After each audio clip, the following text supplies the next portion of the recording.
शेतकरी बंधूंनो नमस्कार. मी ॲग्रिकॉस पांडुरंग अंकुशराव तावरे स्वागत करतो तुमचं आपल्या कृषी वेद्या चॅनलवरती. शेतकरी बंधूंनो, आपल्याला जर आपल्या पिकाचं योग्य नियोजन करायचं असलं किंवा योग्य उत्पादन घ्यायचं असलं, आपल्या पिकांची योग्य वाढ करायची असली तर सर्वात महत्त्वाचा घटक आहे तो म्हणजे पीएच. तर मित्रांनो, आपल्या जमिनीचा व पाण्याचा पीएच आपण कमी करण्यासाठी काय काय उपाययोजना करू शकतो, जेणेकरून आपल्या झाडाला जे काही अन्नद्रव्य आहे ते योग्य पीएच मुळे झाडाची उपलब्ध होतील व आपल्या झाडाची व पिकांची वाढ व्यवस्थित होईल व आपण कोणतं अन्नद्रव्य हे कोणत्या पीएचला आपल्या झाडाला हे उपलब्ध होतं याविषयी सविस्तर माहिती या व्हिडिओमध्ये बघणार आहोत. त्याच्यामुळे व्हिडिओ शेवटपर्यंत बघा व चॅनलवर जर नवीन असाल तर चॅनलला सबस्क्राईब करा व पेजला फॉलो करायला विसरू नका. शेतकरी बंधूंनो, सध्या रासायनिक खत औषधांचा वापर केल्यामुळे जमिनीचा व पाण्याचा जो काही पीएच आहे तो खूपच वाढलेला आहे. मित्रांनो, जेवढा पाण्याचा व जमिनीचा पीएच हा वाढलेला असतो तर तेवढाच आपले जे काही पीक आहे त्यांच्यात जी काही उत्पादनाची क्षमता असते ती पूर्णपणे कमी होऊन जाते. जे काही मुळांचा विकास हा होत नाही, मुळांना योग्य ते अन्नद्रव्य जे काही शोषण करायला म्हणजे शोषण हे व्यवस्थितरित्या होत नाही. तर मित्रांनो, आपल्या जमिनीचा आयडियल पीएच म्हणजे योग्य पीएच हा किती पाहिजे, जेणेकरून आपण जे काही अन्नद्रव्य देणार आहे किंवा आपल्याला पिकांसाठी जे काही 12-13 अन्नद्रव्य लागतात ते आपल्या पिकामध्ये पूर्णपणे अवेलेबल होतील. तर मित्रांनो, जमिनीचा पीएच हा किंवा आपल्या जो काही पाण्याचा पीएच हा 6.5 ते 8.5 यामध्ये पाहिजे. मित्रांनो, यामध्ये जर पीएच पाण्याचा व जमिनीचा असला तर आपल्याला कोणतंही अन्नद्रव्य आपल्या झाडामध्ये त्याची डिफिशियन्सी ही कमतरता जाणवणार नाही. मित्रांनो, जर आपल्या जमिनीचा व पाण्याचा पीएच हा वाढलेला असला तर आपल्या त्याच्या पिकावर जमिनीवर त्याचे खूपच असे दुष्परिणाम असे होतात. तर मित्रांनो, आपल्या कोणते कारण असे आहे की त्यामुळे आपल्या जमिनीचा व पाण्याचा पीएच हा वाढू शकतो. सर्वप्रथम मित्रांनो, जे काही आपण खतांचा अतिवापर करणं, रासायनिक खतांचा अतिवापर करणं, आपण जे काही सेंद्रिय खतांचा आपल्या जमिनीत अभाव असणं, जमिनीमध्ये जे काही जैविक जे काही बुरशी आहे, मित्र बुरशी, त्यांचा अभाव असणं, त्याबरोबर सेंद्रिय खतांचा अभाव असणं. मित्रांनो, ह्या कारणामुळे आपल्या जमिनीचा पीएच हा वाढू शकतो.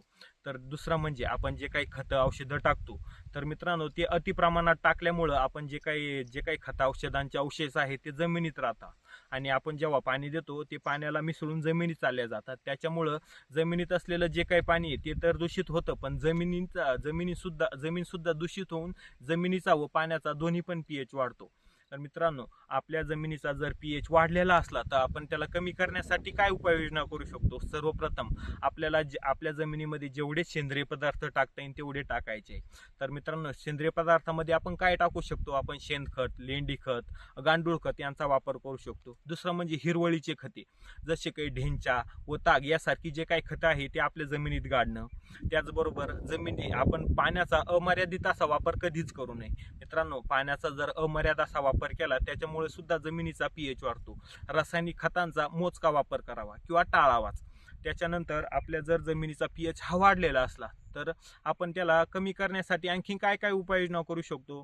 तर मित्रांनो, आपण त्याला मॅनेज करण्यासाठी जर समजा आपण जर तणनाशक जे असतो त्याचा वापर कमी करणं, ब्रश कटरना आपलं पूर्ण जे काही गवत आहे पिकामधलं ते कापून घेणं.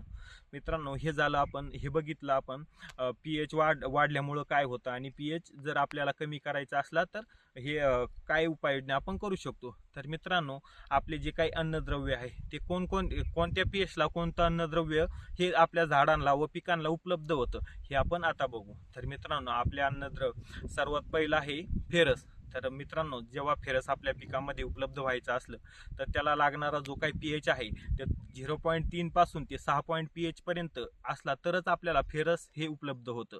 दुसरं आहे झिंक, हे 3.5 ते 6.5 पीएच असला तरच झिंक उपलब्ध होतं.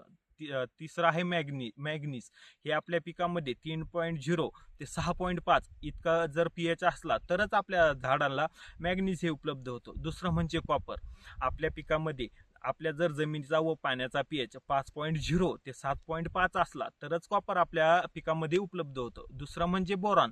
जर आपल्या जमिनीचा व पाण्याचा pH 6.0 ते 7.2 असला तरच आपल्या पिकामध्ये बोरॉन हे उपलब्ध होतं. दुसरं म्हणजे नायट्रोजन.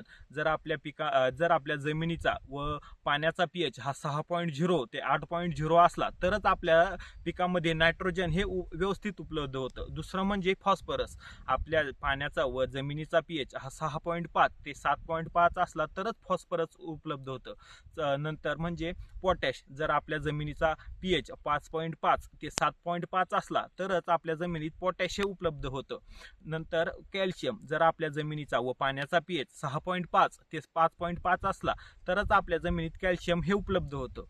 सर्वात शेवटचं म्हणजेच सल्फर. जर आपल्या जमिनीचा pH 5.5 ते 8.5 असला तरच आपल्या पिकामध्ये जे काही सल्फर आहे ते आपल्या पिकांना उपलब्ध होतं. तर मित्रांनो, व्हिडिओ आवडल्यास लाईक करा. हा व्हिडिओ आपल्या इतर शेतकरी बांधवांना नक्की शेअर करा, जेणेकरून त्यांना सुद्धा हे जे काही आपलं pH कोणतं अन्नद्रव्य कोणत्या pH ला उपलब्ध होईल याचं थोडंफार ज्ञान मिळेल. आणि व्हिडिओ आवडल्यास लाईक करा. व चॅनलवर नवीन असाल तर चॅनलला सबस्क्राईब करा व आपल्या पेजला फॉलो करायला विसरू नका. धन्यवाद.